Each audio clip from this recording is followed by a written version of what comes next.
going to air it out. Down the field. Catch and the touchdown. It's College Football Pick'em, presented by Harbor Jiu-Jitsu on AM 1490 Sports Betting Radio. Here's your host, Nick Kosko. It's College Football Pick'em right here on AM 1490 Sports Betting Radio. I'm your host, Nick Kosko. We are presented by Harbor Jiu-Jitsu, located inside the Attila's Gym in Egg Harbor Township. It's already week 12 of the college football season, and folks, I cannot believe it one bit. We are down to just 2 regular season weeks left in this very season, and then all of a sudden it's conference championship week, and then it's bowl game season. Boy, I cannot wait to see all this go down. I hate to rush away a season, but there is just something about this year that where everything is just bonkers, and I know the latest college football playoff rankings reflect no change after last week, especially with the top 4, and you're thinking to yourself, well, those top 4 could very well be the top 4 we see in the playoff, but hey, a lot can happen from now until the conference championship games, and this is going to be a wild finish over the next 3 weeks. We have a lot to get into today on my 5-pack of picks later in the show. 31-23-1 on the year. Another bad weekend by me. It's a bad job out of me from week 11. 1-3-1 last week. Our lone winner was Rutgers, by the way. My Rutgers Scarlet Knights +7 at Indiana. They ended up winning 38-3. So that was pretty much a given, at least in my mind. But we had our first push last week with Iowa and Minnesota. We had Iowa -5, and again, only won by 5. So that did not help us out one bit. And then we just underestimated Florida State against Miami. Miami a favorite on the road. Did not happen for us. Louisville got killed by Syracuse got killed by Louisville. And what else do we have wrong? We had LSU +2.5 at home. Did not go well either. So we'll see if we can bounce back this week, of course. But there's more than just the picks going on in college football this week. We also have some coaching news, so to speak. And that's where we're going to start today. Mel Tucker at Michigan State is on the verge of signing a 10-year, $95 million extension with the Spartans. Now, this was reported Wednesday that they were nearing an extension. He has not signed anything yet. He even joked on his radio show Thursday night that he did not sign anything yet. And some 10-year-old kid actually called into the show, and he said, do you want to be my agent? I haven't signed anything yet. And he actually said, I'll read it verbatim. He goes, he's laughing, then he goes, do you want to be my agent? I haven't signed anything yet, but the night's still young. So he hasn't signed anything yet as of now, but this deal is massive, of course. He'd be the second highest paid coach in college football behind Nick Saban. I mean, it is absolutely absurd. Now, am I surprised Michigan State wants to give him a big extension? No. But what I am surprised at is the figure. But then again, I'm going to play both sides. I'm going to play both sides of the coin here. You almost can't be surprised at the figure they are offering him if they are that convinced Mel Tucker is their guy. Now, granted, Mel Tucker has had one great season as a head coach this year. The Spartans are 9-1 this year. Number 7 in the college football playoff rankings. But that's it. He's only 16-13 overall as a head coach. This is his 3rd season as a head coach. 2-5 last year at Michigan State. And again, I think everybody pretty much throws last year out the window unless you were highly successful and won a championship. But, look at the teams that made the playoff. That's pretty much it. But if you were bad last year, such as Michigan State, 2-5, they're going to throw that out the window. It's fine. But don't forget, the records still count. That 2-5 record still counts. It was a bad year, overall for everybody because it was, amid the COVID-19 pandemic. So nothing was normal last year. I get it. And plus, it was his first year at the school. Okay. And we thought, okay, it's going to be a rebuilding project. He's replacing Mark D'Antonio. Mel Tucker's coming over from Colorado. I mean, it's a big boy job now, but it's going to take him a couple of years, but he'll get his feet wet, and then we'll start to see steady improvement. They're 9-1 this year, and they already beat Michigan. Now they have a chance today to beat Ohio State. And if they beat Ohio State today, they have the complete inside track to the Big Ten championship game. That'd be Ohio State's first Big Ten loss under Ryan Day, by the way. So I'm not expecting that, but it just goes to show you what's at stake today and how the script has been flipped. But Tucker is 16-13 overall as a coach. He was 5-7 in his lone year at Colorado. Then Michigan State's like, hey, we want that guy. Remember when he was hired? The reaction to it was, oh, we're going to hire Mel Tucker. We're Michigan State, but we're going to hire Mel Tucker. Okay. That was the reaction. A lot of questions. And before Colorado, he was at Georgia for 3 years. He was their defensive coordinator. Spent a year at Alabama, defensive backs coach. So the guy he was an accomplished assistant. He's been around in the NFL as well. He was the Bears defensive coordinator for 2 years. He was actually the interim head coach of the Jaguars in the NFL back in 2011.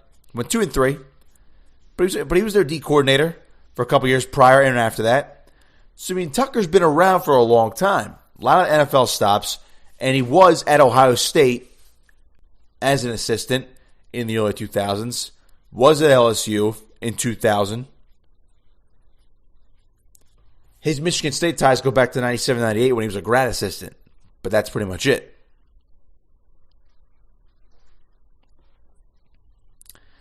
Now, everyone says that's the Saban tie is there just because he coached underneath him at LSU and at Michigan State, by the way. And I want to give credit where credit's due. Tony Kornheiser made this little analogy on Pardon the Eruption the other day. This extension was not that it was a panic move for Michigan State, but they let Nick Saban leave long ago.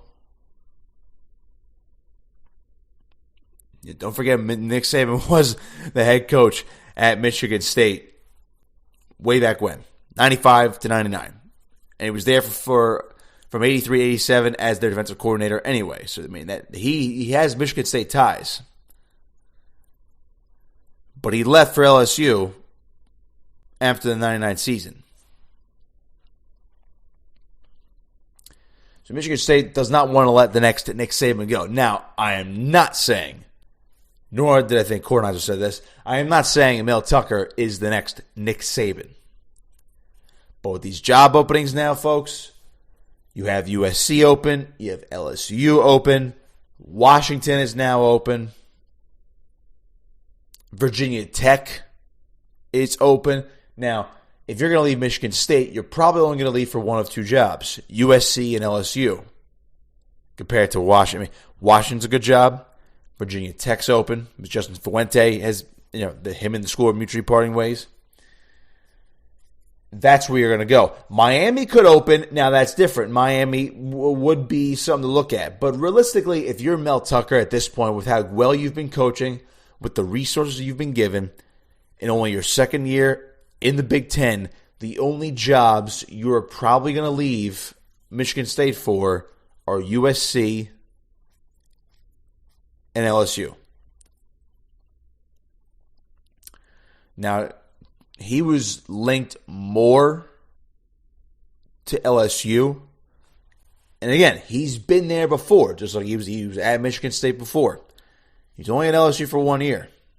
And then he went to Ohio State for the next 4 years. And eventually the NFL. Then Tucker had his NFL stint, came back to college under Saban at Alabama. So not only would he be kind of following Saban's path he'd be going up against Saban for the next 10 years. Because Nick Saban's not going anywhere. Nick Saban's contract extension takes him through basically the next 10 years at Alabama. He's not going anywhere. So my question was, if you're Mel Tucker, if you're doing this well at Michigan State, why would you leave for LSU? Other than it's probably a better job. You're going to get more money. You're going to get more money. You're going to get boosters out the rear end giving you money and funding for the program. Recruiting is, not that it's easier, but it's more of a bigger hotbed for recruiting. But you're also competing in the SEC West, which is good and bad. It's probably the premier division in college football. But you're also playing the likes of Nick Saban and Jimbo Fisher every single season. Lane Kiffin now, every single season. And Lane Kiffin has brought that Ole Miss program up. Now, for what it's worth, Mike Leach is also in that division at Mississippi State. Sam Pittman at Arkansas is in that division. You mean to tell me you want to do that every single season? The stress of that job? Not that he doesn't have stress now, but still. So he was linked. So let me actually get to the analogy here, other than the Nick Saban analogy. But basically the argument was Michigan State had to do this. They had to lock up Mel Tucker. And again, he hasn't even signed the contract yet, but they're nearing the extension. In fact, I don't know about you. Even with jobs like USC and LSU open, unless you have the greatest agent ever that could actually negotiate $5 extra million, so you're making if you're making $10 million a year, let's just say it's a 10-year, $100 million deal, like John Gruden actually got from the Raiders when he came back to the NFL. Unless you can get one of those types of contracts with USC or LSU, I would say, what in the world are you waiting for? Sign that deal with Michigan State. That's a long-term commitment. Details about the contract have not been revealed because, again, it has not officially been signed by Tucker. It's just they're just nearing the extension. It's just all reports right now. But to me, if you're Tucker, what do you have to lose in that situation? You're a pretty darn good coach already. If you can keep this success rolling, you're going to compete for Big Ten championships over the next decade. You're going to compete for college football playoff spots over the next decade. Now, it could very well be a situation where he struck gold this year just because he's getting elevated play out of his quarterback. He has a heck of a defense. He really struck gold, struck oil, whatever the case may be, with Kenneth Walker. Kenneth Walker transferred in from Wake Forest. Wake Forest actually is a really good team this year. Aside from their one loss, this team was a top 10 team just a few weeks ago. Imagine if they saw Kenneth Walker playing at this level. Wake Forest might be your national championship contender with Georgia. you might have to say Wake Forest is the second best team in the country if they had Kenneth Walker this year. So this could be a flash in the pan. I don't think so because he is obviously a program builder based on what we're seeing this year. There's not much evidence to back it up because he was only at Colorado for 1 year, and he was 2-5 last year in a weird year. Now, he did say that Michigan State is not a stopgap. I'm paraphrasing, but Tucker did say to Draymond Green, by the way, Draymond Green has a podcast for some reason. He did say to Draymond Green, it's not a stopgap. This is a destination job. Draymond Green knows Michigan State's a pretty darn good place. He's a legend there, too. Turned it into a great NBA career. So why would Tucker leave, unless it's for LSU or USC? Mostly LSU. LSU was the team that was going to be in on him. So with this reported contract, I don't know why you wouldn't sign it. But Michigan State is taking a gamble, but they had to do this to lock him up. Otherwise, another school would have given him this type of cash. You don't think LSU would have wrote out a blank check to get Tucker over there if they were that into him? And again, we'll never know now because their white whale, maybe it was Mel Tucker, maybe it's Lincoln Riley taking him from Oklahoma, maybe it's still Jimbo Fisher trying to pry him away from Texas A&M. We don't know what their ultimate goal is. We don't know their end game. But Michigan State had to do this. Otherwise, Tucker would have gotten those offers. or some kind of ridiculous offer. So if you're Michigan State, you're like, all right, what can we do to top everything that could possibly come out to poach our coach? 10 years, $95 million. Second highest paid college coach behind Nick Saban. That's it. You can get near Nick Saban money. You can't have Nick Saban money. Nobody can have Nick Saban money. So give Mel Tucker near Nick Saban money, and he will definitely stay. So once he signs that deal, I'll believe he's locked in when he signs the deal. But again, I don't know why you wouldn't, unless you think you're going to get into the nine figure dollar amount for your contract from another school, which again, I think only LSU and USC can do. Washington's not going to give you that type of money. Even if Miami came open, I don't even think Miami's going to do that. Virginia Tech's not going to do that. And I don't think any other big jobs are going to open. If you look at the rest of the Big Ten, by the way, what other huge job would open? Maybe aside from Penn State.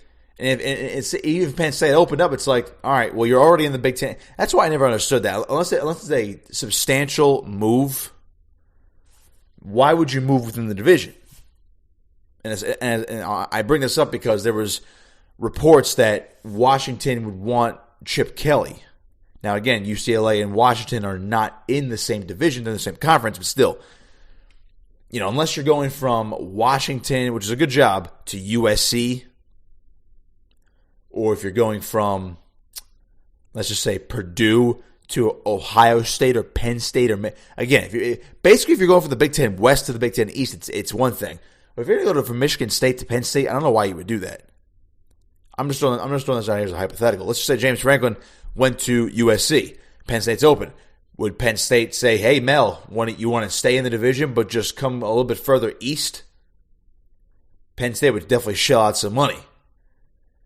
But at that point, if you're Mel Tucker, you're like, no, I'll stay where I am and let Penn State have to rebuild themselves. We're the hot team right now. And again, this season is not over, folks. Michigan State could upset Ohio State today. They could upset Ohio State today. They could be 10-1, and all they have to do is win their final game of the year, and they're in the Big Ten title game at 11-1. They're probably the number 4, number 3 team in the country. And then if they win the Big Ten title, they're going to go into the college football playoff as the number 2 seed. Because Bama or Georgia's going to get the 1. Georgia wins out, they'll get the 1. And if Bama beats Georgia, they're both going to get in, but Bama's going to get the 1. Spartans will get the 2, Georgia will get 3, and then whoever else is going to get 4. Telling you, the season's not over yet, so Mel Tucker could have the best year he's ever going to have this year and then just be a contender for the next decade. That 8 to 10 win team every single season. So you're competitive enough for with the best of the best, so they can't say, all right, we need to contemplate a change.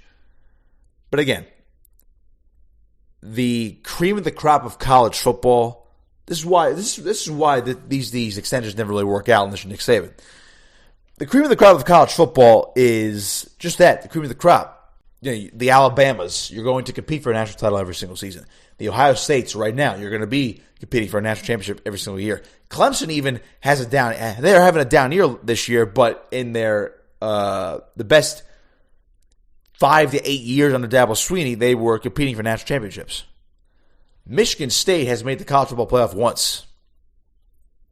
That's it. They have made the national championship once. They have claimed national championships, Michigan State. They have not had one since 1966. Made the playoff once. They were 0-1, lost to Alabama. So, if you look at it this way, Michigan State should be happy if they can have a season like this every year. Where, okay, you're a top 10 team. I would say every year, if they're in the top 15, top 10 every year, and they're competing within a loaded division to get to a conference championship game, to possibly get to the college football playoff, that should be good enough for Mel Tucker at this school.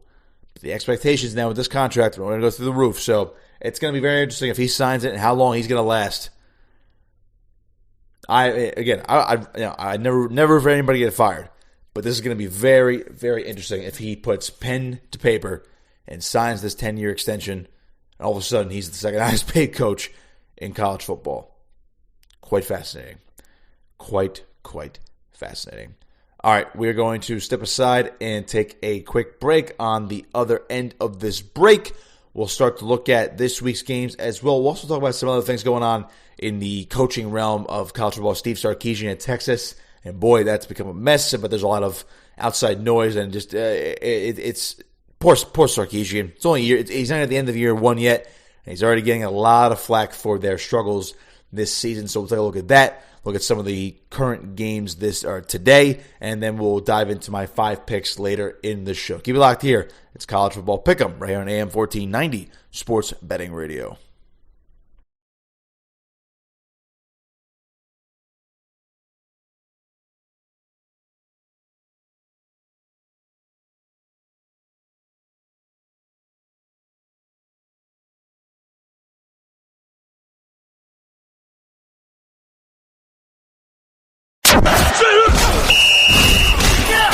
Betting college football? You've come to the right place. It's College Football Pick'em, presented by Harbor Jiu-Jitsu on AM 1490 Sports Betting Radio. Back here on College Football Pick'em on AM 1490 Sports Betting Radio. Nick Kosko with you, taking up to 9 a.m. on this Saturday, November 20th, Week 12 of the college football season. And we head into yet another week, wrapping it up here in November, close to rivalry weeks. We do have some big games today as well that have some playoff implications, no doubt about it. Next week's rivalry week, and then we're in Conference Championship week, which is hard to believe it's gone that fast here in 2021. All right.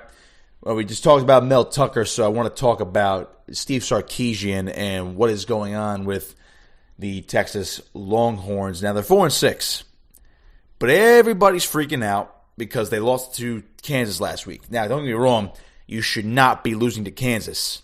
They lost 57-56 in overtime at home. This comes after, this team has not won a game since they beat TCU in October. Since then, they've lost to Oklahoma State, Baylor, Iowa State, and Kansas.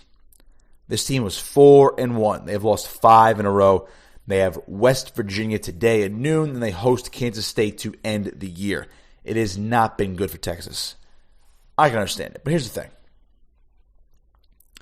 Realistically, Texas is a good football team, right? Or I should say, realistically, where they were going to go this year was 8 wins. 9 wins, maybe, if things broke right. Now, don't get me wrong, they blew the game against Oklahoma in the Red River Showdown. They win that game, they're at least 5-5. But if they also win that game, they might be winners against Oklahoma State or Baylor. Those are one-score games. So let's just say they split one of those, and now they're 6-4. All right. Give them the game against Kansas that they shouldn't have lost. They're 7-3. That is really where they would have been. If you want to talk about things breaking right this year for Sarkisian and the Longhorns in year 1, 7-3 is probably your peak. And then you might split your last 2 games, or maybe you win out. Maybe, again, you're going to win no more than 9 games in the regular season if you're Steve Sarkisian in year number 1. Now, they've had to deal with injuries to Bijan Robinson now. At running back, their elite running back. They've gone through 2 different quarterbacks, Hudson Card and Casey Thompson. They've gone back and forth. Not injury related, but just, who has the hot hand. I get it. They have some players. They still can't tackle, which is horrendous. The problem is everyone thinks Steve Sarkisian coming over from Alabama as the offensive coordinator. And just because Alabama went undefeated last year, won a national title, and that offense, led by Sarkisian, got Mac Jones drafted in the first round, had players like Devontae Smith and Henry Ruggs, Jalen Waddle. Ruggs was the year before, but still, Ruggs' legal issues aside. But an offense that had Smith and Waddle at receiver, Mac Jones at quarterback, Najee Harris at running back. I mean, you mean to tell me that Texas was like, yeah, all right, yeah, we're going to have an offense like that. Yeah, did you recruit guys like that? As long as you have a decent offensive line, you throw in last year's versions of Mac Jones, Devontae Smith, Jalen Waddle, and Najee Harris on any offense in the country, you're probably going to be in contention for a national championship game. If you have those two elite receivers that were drafted in the first round within the top 10, if you have Najee Harris, who's a first-round running back, and Mac Jones, a top 15 pick as well, who's also leading a 7-4 Patriots team right now, yeah, I think you have a chance to win your conference, and in fact, maybe win a national title if you got those four guys on your offense with just a halfway decent offensive line. Texas does not have those guys. Texas, frankly, overachieved last season. Let's not sugarcoat anything, folks.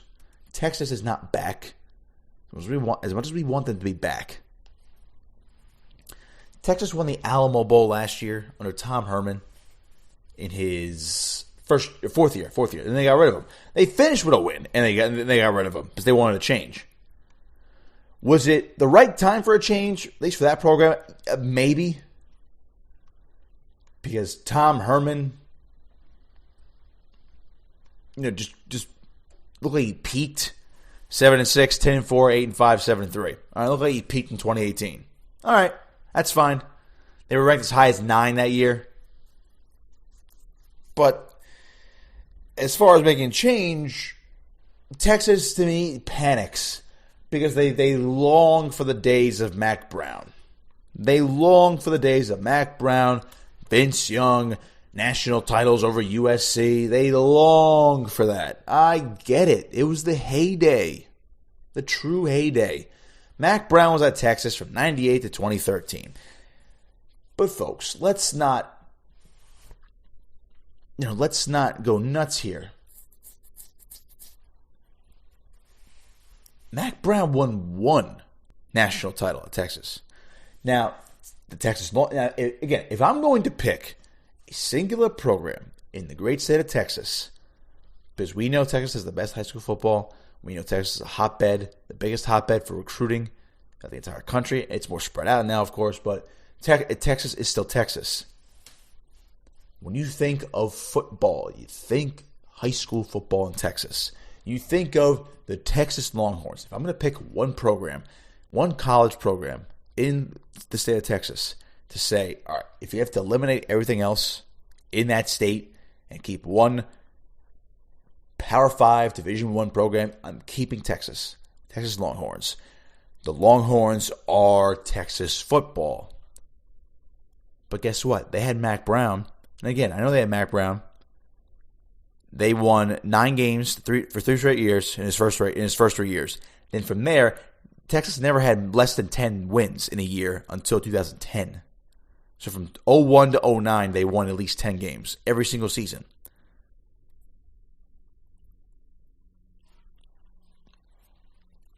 They won a national title in 05 with Vince Young at quarterback, 13-0. They were never undefeated otherwise. They got to a national championship game in 09 and were killed by Alabama. Now, Colt McCoy got hurt, different story, but probably wouldn't have won that game anyway. But after that, folks, I mean, there was a run of, from 98 to 09, Mac Brown had Texas at the peak of college football. All right, they were ranked 1, 2, 3, top 10. They were virtually top 10 every year, aside from 99, where they were 23rd. All right, they were a top 10, top 15 squad every single season. And then 2010 happened. 5-7, they're under 500. 8-5, 9-4, 8-5, and then Mac Brown is done. He announced his resignation, and now he's back in North Carolina, where he started his career. And they've been pretty good. But people want to act like Texas is Alabama. People want to act like Texas is the greatest program since sliced bread. And this team should be competing for national titles every single season. People thought Texas should be competing for the Big 12 this year. Now, granted, I fell into that trap because but only because I'm a fan of Sarkisian and how he's turned his career around. And of course, he went to Alabama rehab school. So yes, I figured Texas would be very competitive this year. I did. But folks, this was a 7-3 team last year. Let's not pretend they were world beaters. Now, their 3 losses last year were very close. They lost TCU by 2 points, lost to Oklahoma in the Red River Showdown, 4 overtimes, and they lost to Iowa State by 3 points. So I get it. They were close last year, but close only counts in horseshoes, we know. And Texas felt, all right, we peaked under Tom Herman. But here's what's going on with Sarkisian. He's taking over a program. He's taking over a top 20 team from last year that is going to have, it's bound to have some turnover. Guys leaving the program, new guys coming into the program. You're probably dealing with 50-50. Sarkisian's guys, Herman's guys. In a program like this where expectations are through the roof and the boosters are going to pull your funding in a hot minute if they don't like what's going on after just one game, I'm telling you, that's the problem with Texas. They think they should be going 13-0 with Big 12 titles every single season and being in the college football playoff every single season. You are not Alabama. You're not Ohio State. You're not even Oregon. And Oregon's a great job. I'm not trying to disparage Oregon. Oregon is a great job. They're a better program right now. That's not to say that I would take the Oregon job over Texas. Be very close, but Texas is probably the better job on paper. The problem is they are so short-sighted and they don't know how to be patient. Now, poor Steve Sarkisian, I mean, they're talking about, oh, maybe he's done after 1 year. Could he be done after 1 year? He's 4-6. All right, it's not good. The season hasn't gone as expected, but like I said, there's a couple games that could have went the other way. There's 3 games could have went the other way. The Oklahoma game, the Baylor game, and the Oklahoma State game. All one-score games could have went the other way. Kansas 2, so make it 4.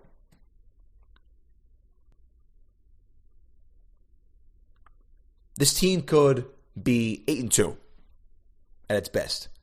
At its best, if they all went the other way.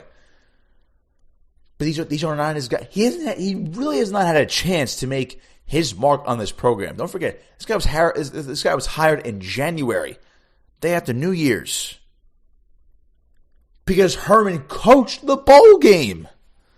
Usually, if you're going to make a change like that, you're getting rid of the guy before the bowl game. All I'm saying is you can't pull the plug on this guy after one single season. You can't. I don't understand where this impatience comes from for Texas. They've won 1 national title in recent memory. 1. You're not Alabama winning 6. Heck, you're not LSU winning 3. LSU's won 3 in the same time frame under 3 different head coaches. But because you have won 1, you think, again, 1 championship 16 years ago, you think you're entitled to what Alabama's doing, to what Ohio State's doing right now. Ohio State has even won a national title in the CFP era. And their current coach has that team in the championship picture every single season. It's an established culture. Ryan Day took over for Urban Meyer and kept the status quo, and now and sprinkled his little image and sprinkled his what do you call it? I'll say image. His touch, made some slight modifications, but he's keeping that Urban Meyer train rolling, and made some slight tweaks and improvements. Steve Sarkisian has to flip Texas on its head to reset things. It's like a foundation. It's like a house. Look at Texas as a house. Sure, you can make some renovations and fix it up. If the foundation's not good, it's going to come down anyway. You're still going to have problems, and you're still going to spend more and more and more money to try to fix it. Sarkisian has to rebuild this thing from the ground up. I have no doubt he's going to be a good head coach. I have no doubt Texas is going to be competitive very soon. It could be as early as next year. But when you have an injury to your star player, you're doing a quarterback balancing act, You got the boosters up your rear end. You got the pressure of playing, the pressure of playing undefeated football, despite the fact this is your first head coaching job in quite a while. I just don't get it. When it's national title or bust and it's year one and you're getting talked about getting fired after 10 games, I don't know why. Well, why would anybody want to do that? Why would anybody want to go through with that? He's not going to get fired. Barring something crazy in my mind. I just can't. I refuse to believe that. But the poor guy. Can you at least give him to the end of the season to reevaluate and to give a State of the Union address? He's got 2 more games. And folks, if they win these last 2 games, again, they're playing West Virginia and Kansas State. They're winnable games. He wins these last 2 games. They're 6-6. They're going to go to a bowl game. They win a bowl game. Say they win 3 in a row and they have a bowl game victory at the end of the year. Okay, it's going to be, maybe it's the Alamo Bowl again, or I don't know. It's some lower tier bowl game, but they would win a bowl game. They're 7-6. And it's like, all right, now you can build upon that. You have success at the end of the year. There's at least a trophy at the end of the year, despite the fact that there are way too many bowl games. But there's a trophy at the end of the year. And now you can start to build. Don't forget, folks, this school is going to the SEC for football with Oklahoma in a few years. What's going to happen then? These 2 teams, and again, it's a different conversation, but if Texas and Oklahoma can barely get out of their own way, and again, Oklahoma's better off right now, but if they can barely get out of their own way now, what's it going to be like when they join the SEC? Boy, that's going to be quite fascinating. But again, you got to give Steve Sarkisian a little credit. Give him some patience. Just be patient, Texas fans, Texas boosters, Texas administration. Now again, I'll give Chris Del Conte some credit. He's our athletic director. He did come out and say we support him. We had to. We have to support him. I will. Let me see if I can pull that up actually for you folks. They called it a heartbreaking loss to Kansas.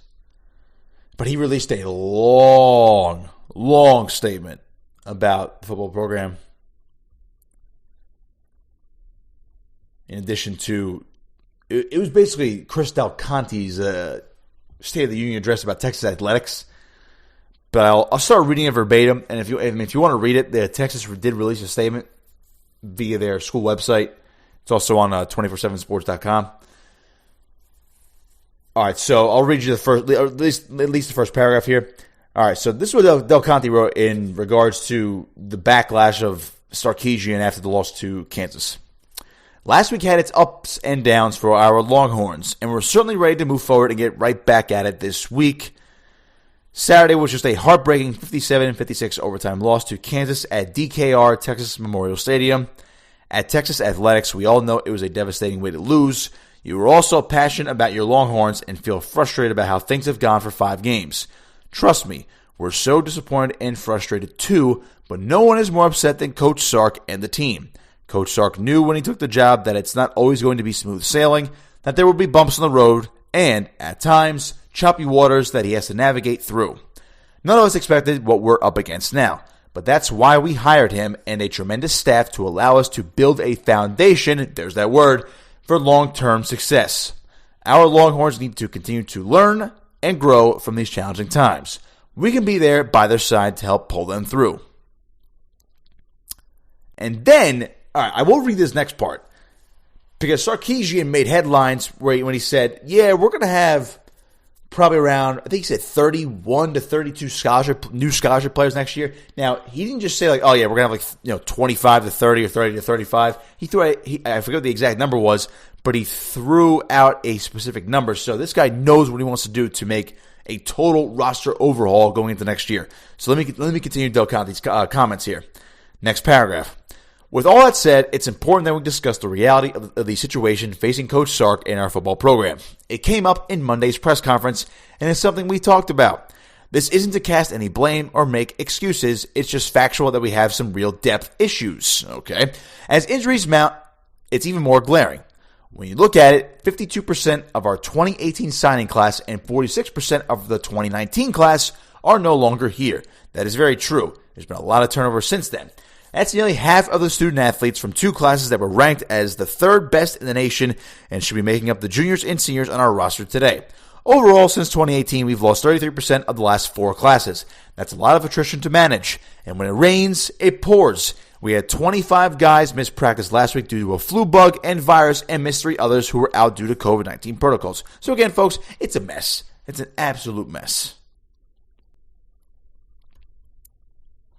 Give Sarkisian some credit.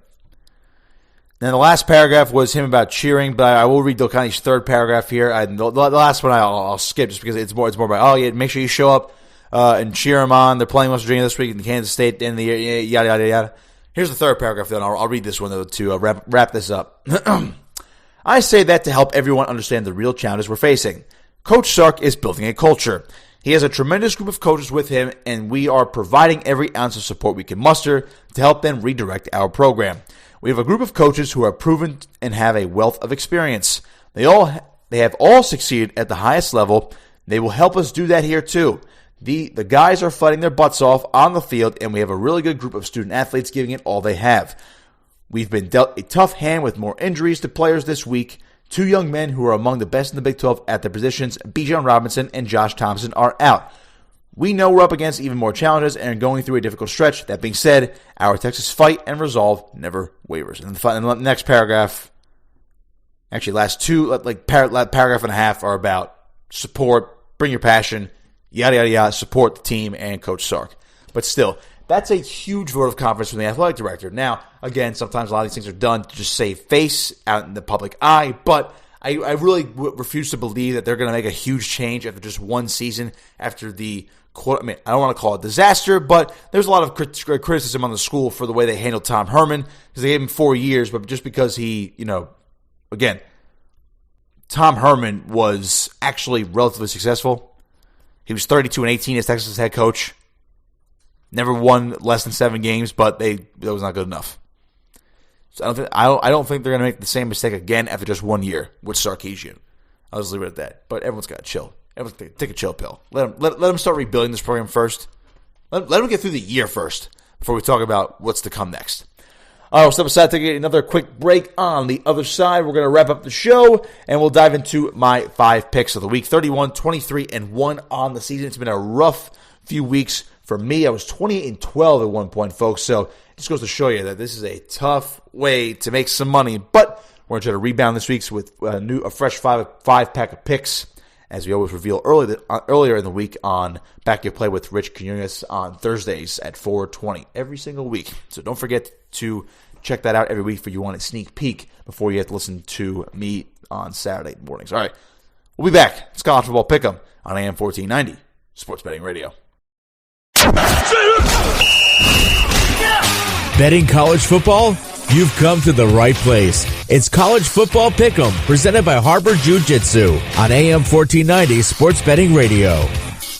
Final segment of the show here on College Football Pick'em on AM 1490 Sports Betting Radio. Of course, we are presented by Harbor Jiu-Jitsu, located inside the Attila's Gym in Egg Harbor Township. All right, 5 picks time, and I didn't mention it before, man. I did mention the college football playoff rankings were basically the same as far as the top 7 were concerned, but I'll reel down the top 10 for you real quick. Georgia's 1, Bama is 2, Oregon 3, Ohio State 4, Cincinnati 5, Michigan 6, Michigan State 7, Notre Dame 8, Oklahoma State 9, and Wake Forest 10. The others on the outside looking into the top 10. Excuse me, are Baylor at 11, Ole Miss at 12, Oklahoma with that 1 loss now down at 13, by the way. So as far as playoff contenders, that's where I will cut off the list right there, even though I think Ole Miss really has no shot. Baylor, probably no shot. You get 2 losses, you're probably done, so really you got to cut it off after the top 10 anyway, but just the other teams in the mix right there as far as moving up in the last 2 weeks, they are right there. Oklahoma, I don't know if they can still get in, but they're way down at 13 at 9-1, by the way. But if they win out, you never know. So, but we won't dive into too many scenarios today, just because we're going to get into the picks now, and then we're going to have to see how it shakes out for going into next week when we hit rivalry weekend. All right, first game, it is a biggie. It's Michigan State and Ohio State, number 7 versus number 4. We got this one at Michigan State plus 19 going to Columbus. Now, Ohio State blows everybody out. They proved that when Purdue was very hungry for an upset. Purdue's already upset two teams this year, namely Michigan State and Iowa. And this time, Ohio State just ran right by them. 59-31 last week. Michigan State, their lone loss is to Purdue, but they have quite the ground game with Kenneth Walker. So I think this is a game where they're going to be able to play some ball control, at least at times. Again, their passing game is also pretty good. It's vastly improved over last year as well. Ohio State's still way too good. I don't see the Buckeyes dropping this game. The only game the Buckeyes could drop is at Michigan next week. But even then, I don't even think they're going to lose that game. I think Ohio State is just bound to win out, be 11-1. They'll be in the Big Ten title game, and they'll probably play Wisconsin, and they'll win that one as well. So Ohio State's going to win out in my mind, but that plus 19 is a huge number. I think Michigan State's a lot better than that. And again, I know they're going to Columbus. It's very ripe for another Ohio State blowout if they end up pulling away late. But I do like Michigan State in this one to at least cover. So we'll take Michigan State plus 19 at Ohio State. All right, Iowa State, Oklahoma, big game in the Big 12. Iowa State well below expectations this year. They're not even close to a Big 12 title after last year's great season. So Matt Campbell has to hit the reset button for 2022. Oklahoma coming off that loss to Baylor. I think they're now they basically got their monkey. I said this earlier in the week. They got the monkey off their back. Now, it wasn't a good one, but they got the loss out of the way because they've played not that well recently, including that game against Kansas where everyone's like, wow, this team is still undefeated. How is that possible? They're only 3.5-point favorites at home against the Cyclones. I like the Sooners to cover this one. I think they're going to bounce back, and then they're going to have a huge game against Oklahoma State next week, where I think both teams will be 10-1, winner to the Big 12 championship game, and the winner has the inside track to the college football playoff as a possible contender. I like Oklahoma State more this year right now, but I do like Oklahoma in this game, though, minus 3.5 at home against Iowa State. All right, SMU and Cincinnati. Cincinnati is number 5 in the country, and SMU is not ranked in the CFP. These two teams are going at it at Nippert Stadium. SMU's a double-digit underdog, though. Double-digit, 11.5. While I love Cincinnati, I think they should be a playoff contender. It's going to be very interesting how this game shakes out. Now, at this point, if Cincinnati wins, they're not going to play. I mean, they're not playing SMU in the conference title game. If Cincinnati wins, they're going to clinch their spot. It'll be them against Houston. That'll be quite the game. Houston's the team they have to beat, though. They might be ranked. Yes, they are. Yep, they're number 24. So looking ahead, Cincinnati wants to win out, be undefeated, and then they will take on a hopefully top 25 Houston team in their conference title game. And with a win, that could be enough to put them in the playoff at 13-0. So there's always pressure on Cincinnati to win these games, considering they really can't have any slip-ups. They've had some close calls. This one's going to be another close-ish call, but SMU's a solid program this year. I like what they're doing. They're 8-2 for a reason. They have a great quarterback in Tanner Mordecai, who actually is an Oklahoma transfer. Speaking of Oklahoma, he's top 10 in passing, in yards, in touchdowns throughout the entire country. That 11.5 is just a big number, and the way Cincinnati has been playing as of late, I don't trust them to just blow out good teams at the moment. Looking at Cincinnati's last couple of games, they beat South Florida, no good, 45-28. They barely got by Tulsa, 28-20. Remember, they had that goal line stand. They had to do it 8 times on the goal line. They barely beat Navy. They did decent against Tulane, 31-12. But since then, they haven't dominated anybody since they dominated UCF and Temple back in early October. And, of course, the earliest October games when they went on the road and beat Notre Dame. So it's been a long season for Cincinnati, but they have earned their way to number 5. This is going to be another big game for their resume since SMU is a good team, not ranked, but they are a good team. But I do like SMU to cover this one. It's going to be a close one, probably be a shootout. I like SMU plus 11.5. All right, UCLA at USC. We had UCLA minus 3 on the road. Now, USC is kind of a mess. There's really no direction of what they're doing right now. I'm waiting to see what they're going to do. To me, they're more worried about who they're going to hire as their head coach and how they're going to turn things around for 2022. Chip Kelly has this team on a good roll. They're already bowl eligible. And for me, UCLA is going to keep building. They're going to keep building. They are the better team in LA right now. I really do believe that they're going to be like that as well today. So give me UCLA -3. They have the better running game. And if they play turnover-free football, they will also have the better quarterback as well. USC has been going through 3 different guys. Jackson Dart, I think, the freshman, I think he might get the start today. It remains to be seen. I believe that is correct, though. All right, final game of the day. It's Baylor at Kansas State. Baylor, for some reason, is a underdog, but it's basically a pick'em. So they're +1. Baylor is coming off that huge win over Oklahoma just last week. They're hot right now. Dave Aranda has this team rolling, and I think there is still a way they can make the Big 12 championship game, because Baylor's only losses came to. Let me double check this real quick. Baylor lost to, let's see, they lost to Oklahoma State. They did beat Oklahoma. I'm trying to see who else did they lose to. Lost to TCU, that's right. So they do have 2 conference losses, Baylor does, but they're not out of the running for it yet. They need to win out, and they need Oklahoma to lose to Oklahoma State next week. Or if Oklahoma loses to Iowa State today, they have the tiebreaker over Oklahoma. So they just need one more Oklahoma loss, and they need to win out. They'll get in, and they'll probably play Oklahoma State. So Baylor's not out of it yet. They're ranked, of course, as I just mentioned before. They are number 11, so this team is rolling. And Kansas State, dangerous team, 7-3. They're always dangerous for some reason. They're not ranked, but again, you can never count them out. It's a Big 12 game as well on the road. But since it's practically a pick-em, and I do think Baylor's going to win again anyway, we'll take Dave Aranda's squad and the Baylor Bears +1 on the road at Kansas State. All right, quick recap of our 5 picks here. We have Michigan State +19 at Ohio State. Oklahoma -3.5 at home against Iowa State. SMU +11.5 at Cincinnati. UCLA -3 at USC. And Baylor +1 at Kansas State. All right, that is going to do it for me. Enjoy the Week 12 contest today, folks. Hopefully no coaches are fired. Otherwise, we're going to have whole new discussions next week. Maybe Mel Tucker will sign his contract extension before next week's show comes around. But guess what, folks? Next week, we'll talk a lot more about the college football playoff rankings. It's rivalry week, so we're going to have a big show next Saturday right here on AM 1490 Sports Betting Radio. But for now, enjoy Week 12. Enjoy the last weekend before Thanksgiving next week. So happy early Thanksgiving to everyone out there. Keep it locked here for further programming and enjoy the college football today, folks. You've been listening to College Football Pick'em on AM 1490 Sports Betting Radio.